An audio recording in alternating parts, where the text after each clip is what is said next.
What are some of our shared understandings about how society should function that we just take for granted? They've kind of become invisible to us, but were radically different from how humans in the ancient world functioned. And what in the world might all that have to do with us being in a secular age? Well, that is what chapter 4 is all about in Charles Taylor's book called Modern Social Imaginaries. Let me summarize and unpack it for you. Welcome to Books and Big Ideas, what I'm reading, what I'm thinking about, with Joel Wentz. All right, getting back into it. It's been a little while since I posted a video on this. I apologize about that, but I am getting back into A Secular Age by Charles Taylor, marching forward through chapter 4, Modern Social Imaginaries. There's a lot. This is a pretty long chapter. That's one of the reasons I kind of slowed down a little bit. But man, there's a lot of meat in this chapter. I'm going to try to condense it down and summarize it in a quick way, an accessible way. I'll do my best. So here we go. First, I think probably the biggest question, most obvious question might be, what does the term social imaginary mean? This is a Charles Taylorian concept, if I can put it that way. This is a term he utilizes that I actually really, really like. So one way to think about this is his account, his take on similar concepts from other philosophers, like the idea of a paradigm, in the Kuhn's idea of a paradigm shift philosophy. This is kind of, social imaginaries are like a paradigm. It's like a shared way of viewing things. Or Foucault famously talked about episteme as like a shared knowledge, kind of like, it's almost like the invisible shared knowledge that we all kind of participate in that we don't even kind of have language for. The social imaginary, which I like that term better than episteme personally, but the social imaginary refers to just that, our like social imagination.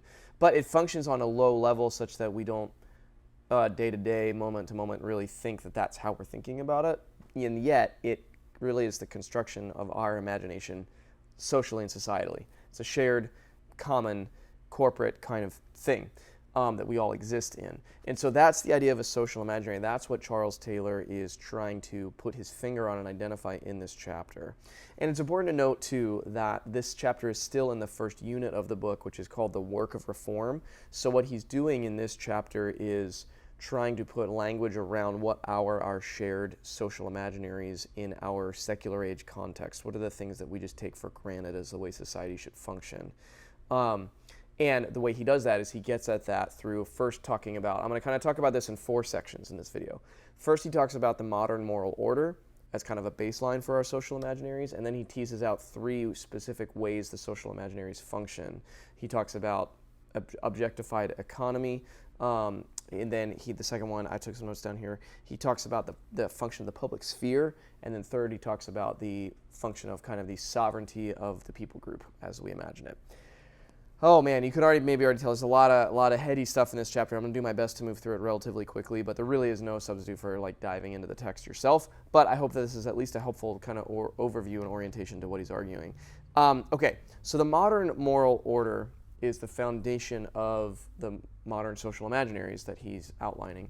And the modern moral order, it really refers to, it builds off of previous chapters. If you watch the previous videos in the series, it builds off of ideas about like the civilizing of society, the raising the bar of shared etiquette, the kind of flattening of roles between like the elites and the clergy and the serfs and the peasants and the farmers and the workers and that kind of thing. It's like the modern moral order is really referring to this general flattening of all of those functions in society, the flattening of hierarchies and the raising of expectations for kind of how everybody functions. Hence modern moral order. And then the order is an important way of kind of envisioning this shape of civilization that it's taking is this kind of ordered reality, much more ordered than, differently ordered, not more ordered, differently ordered than the previous more hierarchical ordering that was mapped on. I'll say more about this in a minute, but that ordering was mapped onto the great chain of being and the kind of the enchanted world and the activity of the gods and the spirits in the world. All these things. I say this a lot in these videos, but all these things really build off and circle around back to each other, which is part of what makes Taylor's diagnosis so profound. So it's hard to like stay just in one lane of one concept, but the modern moral order is kind of the catch term for the order that we've constructed and found ourselves in this age. And that is our shared social imaginary kind of foundationally is this moral order that we're in. But more specifically, so then he builds off of the modern moral order in this chapter as kind of the foundational concept, and then he gets into 3 specific social imaginaries and teases out implications of them, and I'll comment on each in turn now. Just briefly again. But the first is the objectified economy. And this refers to the economy, obviously, in terms of that points to finances and transactions and goods and services as we know it. Think of Adam Smith and capitalism and all of that. But it's much bigger than just finance and money and goods. It's the economic, as Taylor's talking about it, the economic in terms of how we conceive of trade and transactions, and especially the mutual interlocking nature of agents who make decisions, those agents being humans that are in the same economy. So that shared linking of the functioning of the economic and the objectifying of that, meaning the turning that into an object that can be studied and analyzed, and kind of policies that can be proposed and adopted. That sense of objectifying, which is deeply secular in the term of being separated from the spiritual or the enchanted or the divine. The objectifying of the economic and those types of interactions and mutual interactions between human agents, that's a profound shift in the way we imagine the functioning of people and the functioning of the economic. He argues that is a deep shift and break from ancient societal functioning, which feeds into the disembedding and all that stuff I've talked about in previous chapters. So the objectifying of the economy and the conceiving of the economy as this interlocking system for mutual benefit that individual agents make individual decisions within. I mean, that's a wildly different conception of kind of the interlocking nature of choices in a society from the ancient world. And importantly, the objectifying of an economy in that way has no reference point to anything divine. It's purely immanent in that immanent frame that he talks about. It's purely secular in the sense that it refers kind of only to itself. It's contained. So that's the first, and that's how we just kind of take that for granted. I take that for granted in the way I function, the way the economy works in our modern world. But that's one example of a modern social imaginary that comes out as modern moral order. Number 2 is the public sphere. Man, this one was probably the most fascinating for me personally to try to really wrap my mind around. And I must admit that I still am having a hard time kind of totally wrapping my mind around how he's portraying it. But he's talking about, essentially his argument, as I understand it, is that the public sphere, as we understand it, is a new invention. The public sphere was not something that existed in our way of conceiving of it in the ancient world. And by that, I think he means that there's been this, and it kind of feeds into the flattening of society and the flattening out of hierarchies and all that other stuff that's been talked about. But specifically the public sphere, the idea, if you think about this, it does start to make sense. The idea that there's a space that's been carved out in society for the sharing, kind of almost an egalitarian space, meaning this equal mutual space that people can dialogue of ideas about policy and societal functioning and political ideologies and all that stuff can be debated in a public sphere, and public being like watched, right?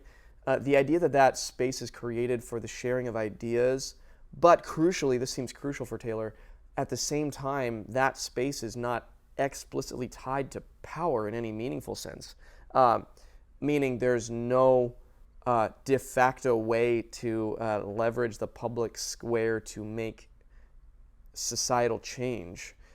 Ideas can be debated in the public sphere that might have maybe a vague cultural change or might shift cultural winds that could then eventually result in change. But in terms of like raw power, decision making, implementing law, nothing happens in the public sphere that directly does that. And so that is what seems to be specific to, in Taylor's diagnosis, a specific change in the modern social imaginaries, is that we take for granted that there should be a public sphere and that people should have access to it and that ideas should be debated, but those ideas shouldn't necessarily be mapped directly onto agents who can make powerful decisions or agents who occupy power. And again, compare that to the hierarchical model of society that existed, or model may not even be the right word, the hierarchical structure of society that was just taken for granted before the emergence of the public square. The idea of the public square emerging, I think Taylor's using that as a lens to view how decisively different the Western secular way of imagining how society should function is from the ancient world. It's a fascinating idea. It really contextualizes the idea like a public square in our modern, in our modern context. Okay, so moving on to the third and final kind of way he teases out the social imaginary is he talks about the idea, the concept, shared concept of the sovereignty of the people. And maybe you can start to see what this is getting at given the other ideas that have already kind of been teased out.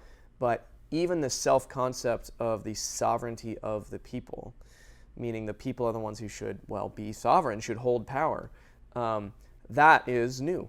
Historically, in the grand sweep of human history, that is a new idea about the function of a nation and the function of the people in a nation having this shared identity as the sovereign people. And he compares and contrasts the American Revolution and the French Revolution in this section, which is pretty interesting.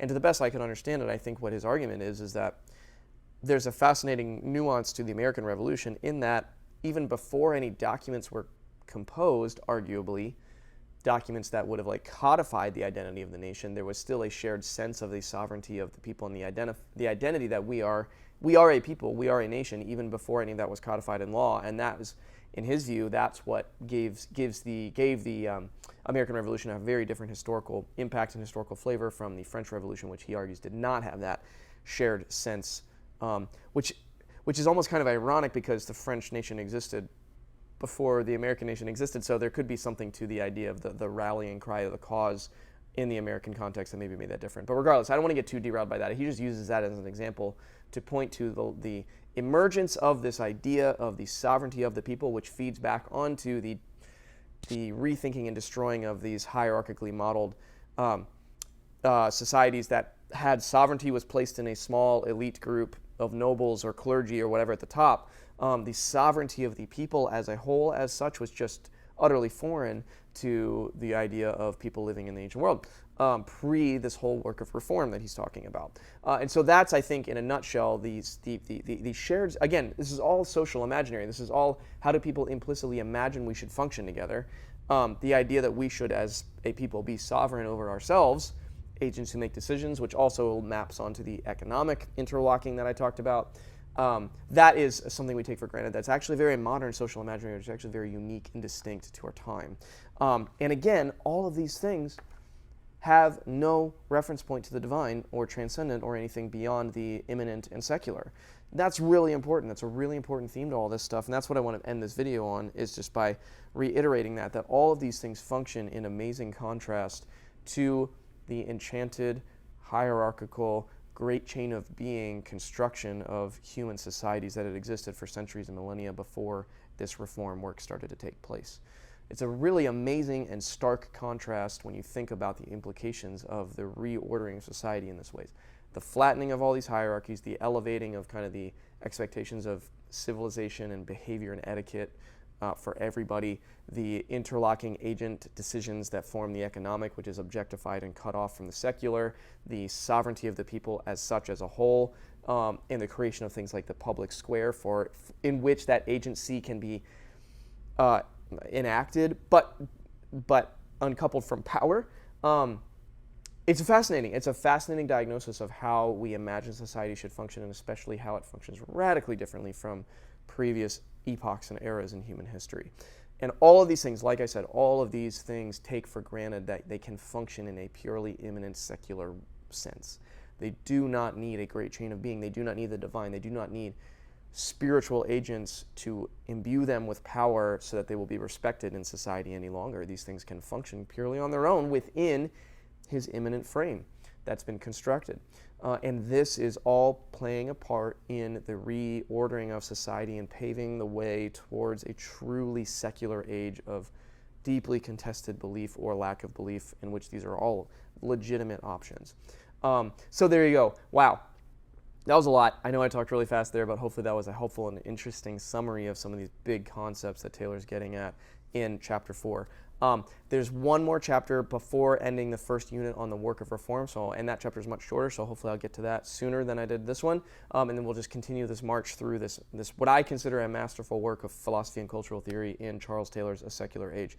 So, as always, I hope you found something thought-provoking, intellectually stimulating here, and whatever your reactions are to this, I'd love to see them in the comments. I'd love to maybe respond and have some discussion there. But as always, Thank you for taking some time to watch.